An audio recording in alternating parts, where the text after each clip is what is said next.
Abuja, midday. The city hums like a restless machine, impatient, alive, pretending to be organized. Motorcycles weave through traffic like threads in a fraying cloth. Street hawkers raise cold bottles of water, shouting above the honking cars. From Woos to Garki, the heat sits on the road like an invisible weight. And there, cutting through the noise, is Amos. Helmet slightly scratched, delivery bag strapped tight, face half hidden by the sun visor. A dispatch rider with a rhythm, one ride at a time, one stop after the other. He's not the fastest, but he's precise. The kind of man who never forgets a turn or a face. He knows this city's pulse, the rhythm of the streetlights at Area 1, the way the traffic police at Burger glance at bikers before waving them through, the long curve of the road leading to Asokoro where the rich breathe easier.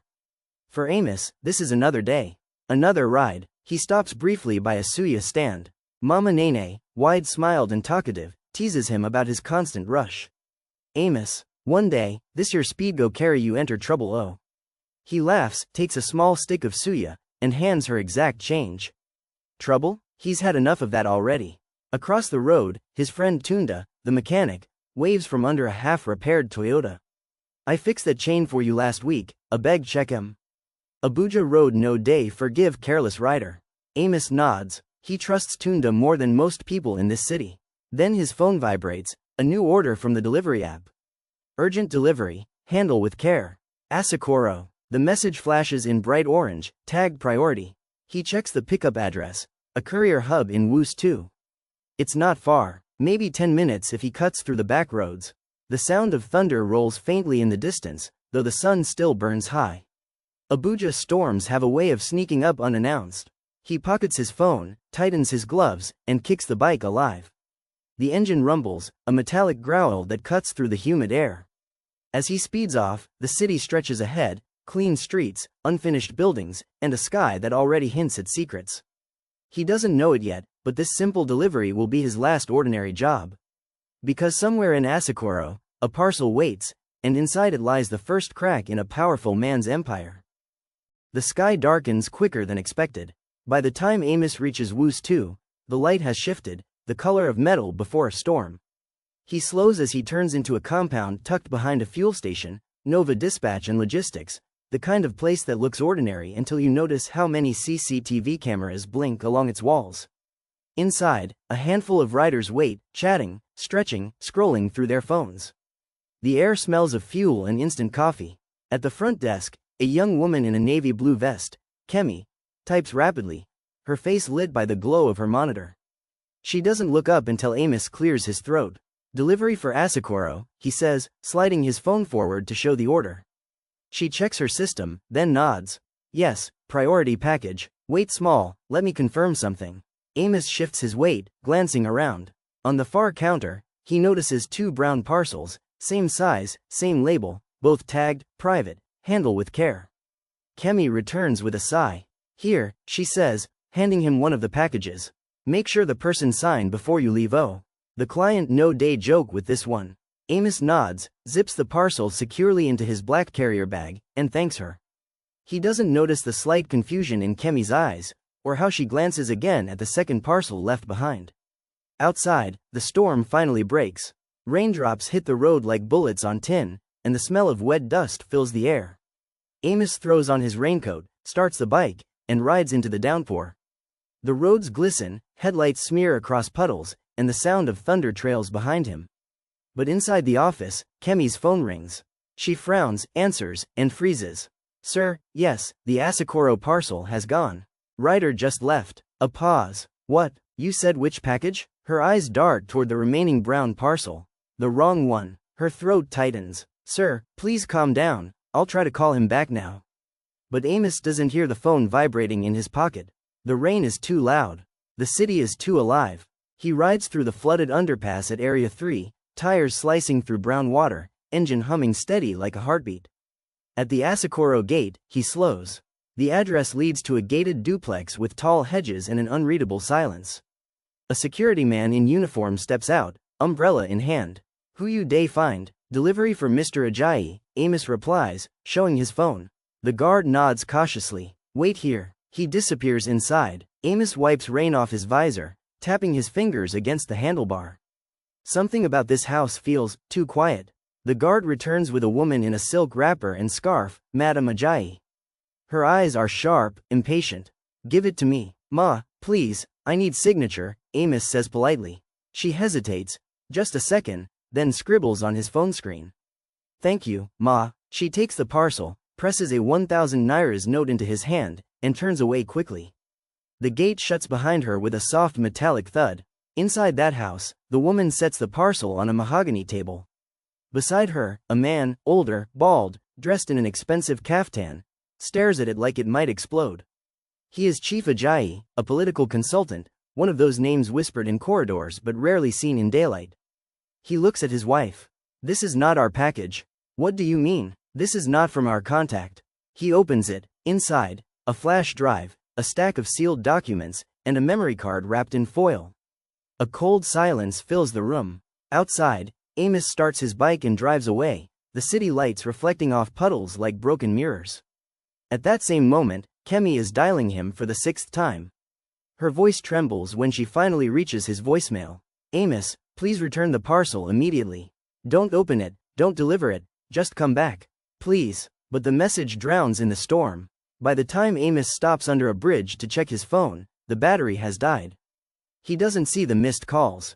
He doesn't know that what he carried, what he has just delivered, could bring down men whose power stretches far beyond Abuja.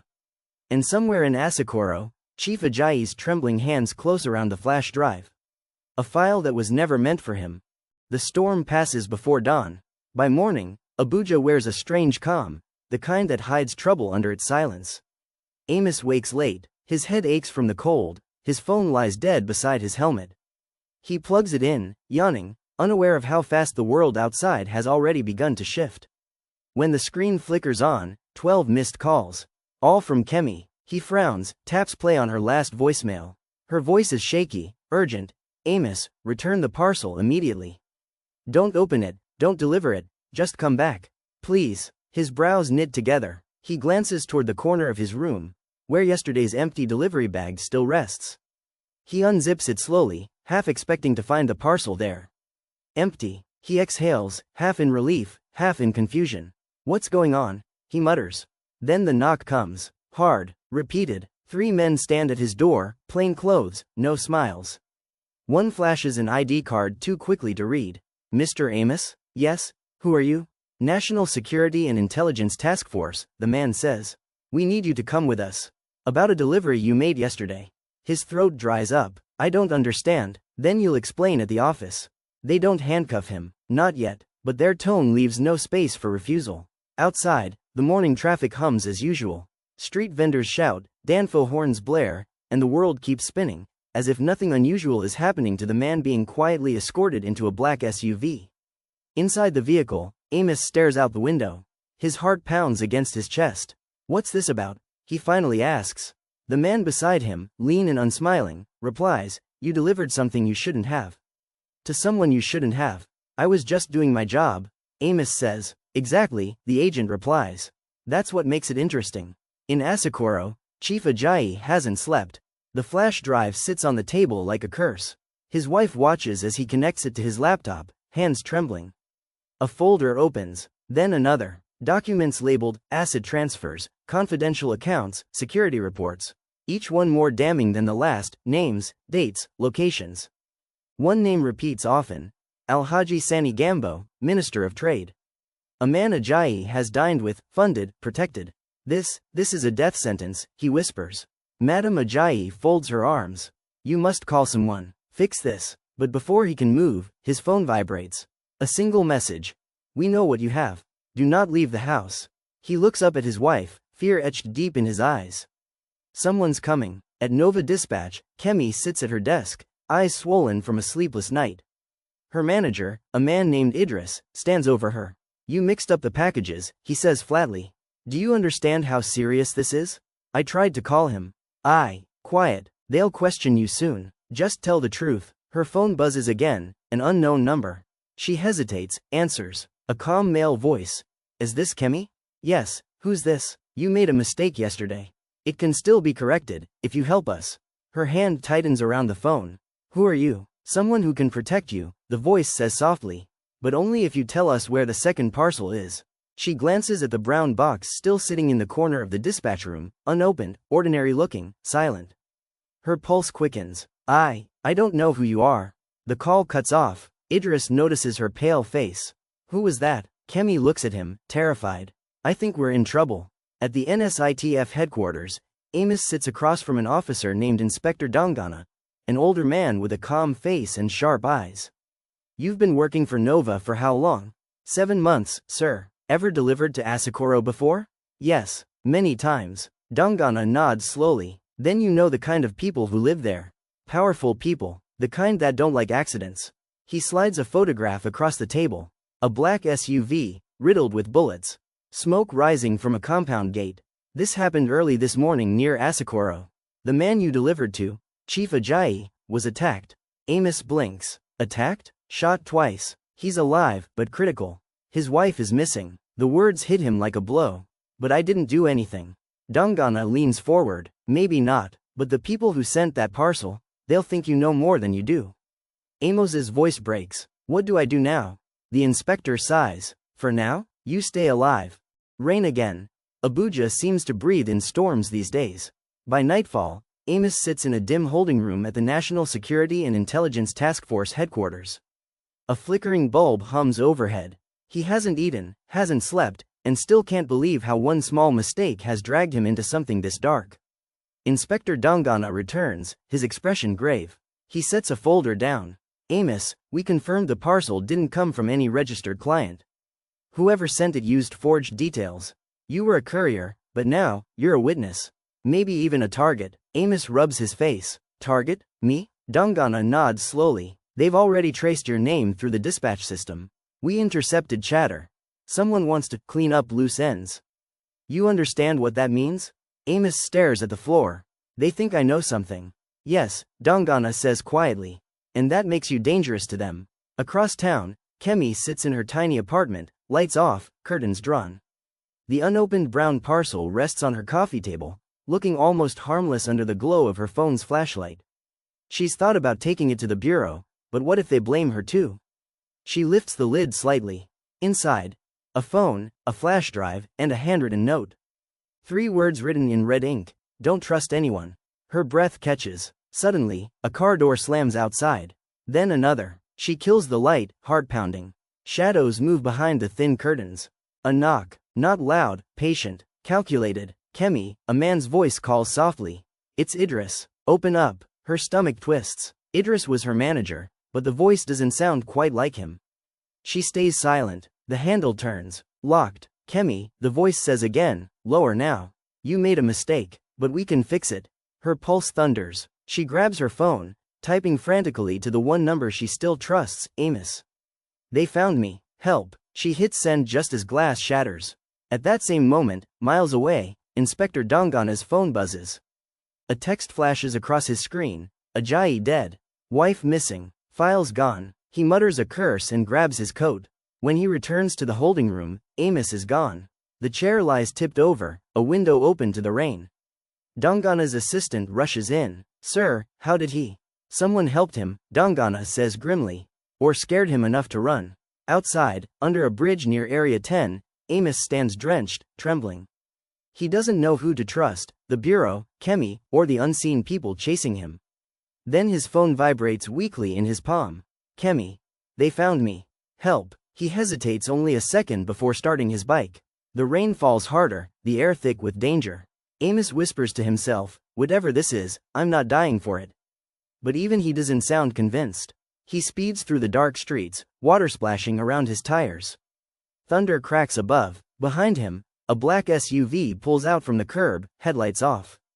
The chase has begun. The city doesn't sleep, it only pretends to. By 2 a.m., Abuja is a maze of flickering lights and restless engines. Amos rides through the deserted expressway, rain stinging his face, trying to make sense of the message from Kemi. They found me. Help. He keeps repeating it in his head, like a prayer he doesn't understand. At a junction, he slows, headlights approaching fast from behind.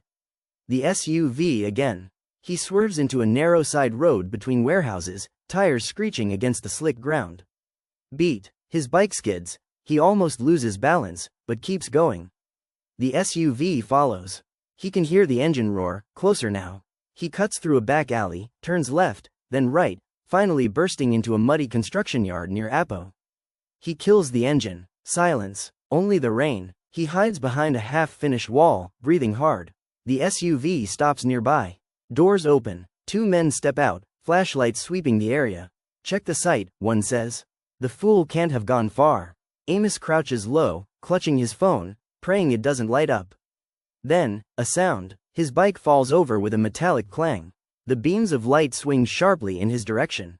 Over there, he bolts. Elsewhere in the city, Kemi runs barefoot down a dark street, soaked and shivering.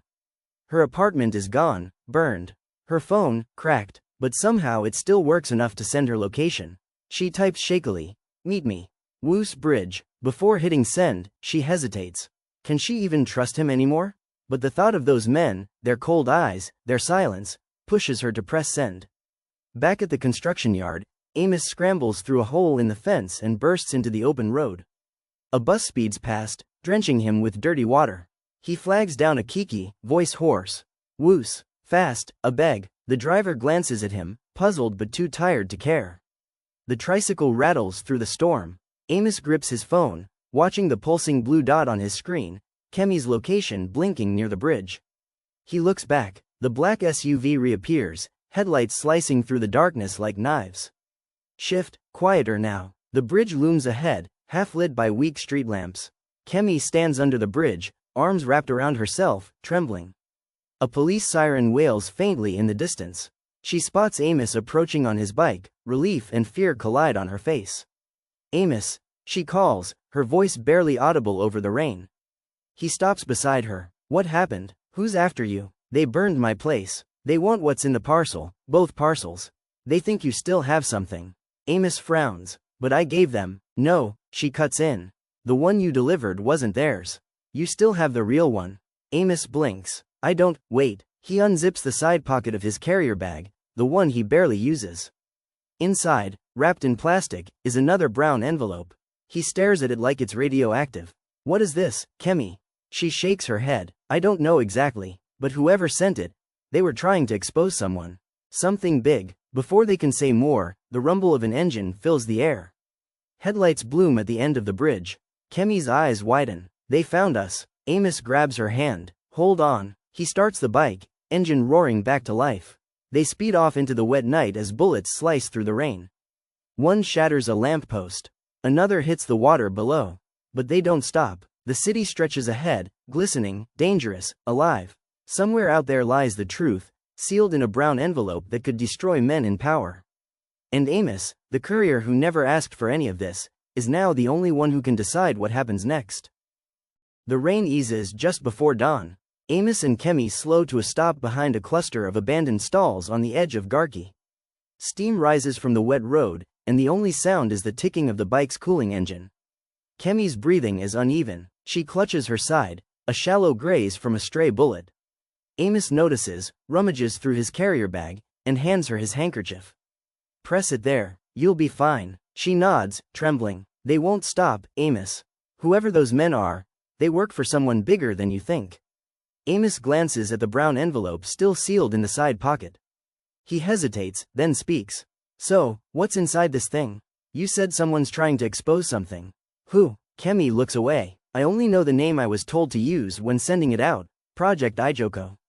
It's all I have." "Project Ijoko?" Amos repeats softly. "That sounds political." She nods. "And dangerous." The early call to prayer echoes faintly across the empty street, a haunting calm after chaos.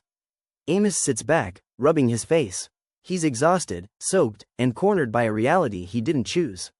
"What do we do now?" he asks quietly. Kemi's eyes flick toward the horizon, faint light breaking through the clouds. "There's someone in Kubwe, a journalist. She helped the person who arranged the delivery. If we can reach her before they find us." She stops mid-sentence. The sound of an engine hums in the distance. Both of them freeze. Amos extinguishes the lantern beside them and whispers, "Get down." The headlights appear again, slow, deliberate, scanning. Not the SUV. Smaller. But that makes it worse. The driver steps out. A man in plain clothes, carrying a walkie-talkie. He shines a flashlight across the empty stalls, his movements methodical, like he already knows they're there. Kemi's whisper trembles. How did they find us so fast? Amos grips the envelope tighter, jaw set. Because someone isn't just chasing this package. He glances toward her. They're tracking us. The man stops near Amos's bike, bending down to inspect the plate number. Amos and Kemi exchange a look, silent, urgent, then crawl backward toward the narrow alley behind the stalls. The flashlight beam sweeps their direction. Hey, the man shouts. Amos doesn't wait. He grabs Kemi's hand. Run. They vanish into the narrow lane as the first rays of daylight cut through the misty Abuja skyline. The chase isn't over. It's just beginning, and as the brown envelope presses against Amos's chest, one thought anchors in his mind. Whatever's inside is worth more than money, and more dangerous than truth. Tomorrow, the city will wake up, unaware that by nightfall, its secrets might not belong to the powerful anymore. To be continued? If you enjoyed this video, please like, share and subscribe to my channel. Don't forget to be back tomorrow to know how this story ends. Thank you.